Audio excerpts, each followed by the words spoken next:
Pour la première fois dans l'histoire du Ghana, un candidat à mobilité réduite est en lice pour devenir président de la République. Il dirige le plus ancien parti du pays, le Convention People's Party, qui a été fondé par le père du Ghana, le docteur Osagyefo Kwame Nkrumah.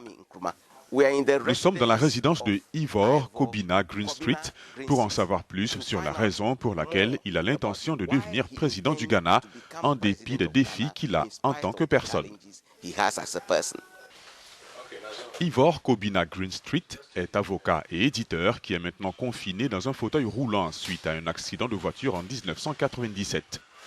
L'ancien secrétaire général du Convention People's Party a infligé une cinglante défaite à Samia Nkrumah, fille de Kwame Nkrumah, lors des primaires présidentielles de son parti en janvier de cette année pour devenir le candidat du vieux parti dans le cadre de la présidentielle du 7 décembre prochain. Le succès d'Ivor a été salué par de nombreux observateurs et a donné espoir à bon nombre de personnes handicapées au Ghana. Mais la volonté d'Ivor Green Street de devenir président du Ghana va au-delà du simple espoir de la population ghanéenne. Nous avons une base de croyances qui sont construites sur 3 piliers. Le premier est l'autodétermination, le second est la justice sociale, le troisième est le panafricanisme. Alors laissez-moi vous donner un bon exemple pour répondre à votre question. Cela signifie que nous croyons au RPC et aussi à la richesse de nos ressources en tant que nation parce que le Ghana est un pays riche. Le pétrole, l'or, le cacao, le gaz, le bois, la bauxite, le diamant, les terres fertiles, le grand potentiel humain. Nous ne sommes pas du tout censés être pauvres avec toutes ces ressources que Dieu nous a léguées en tant que grande nation.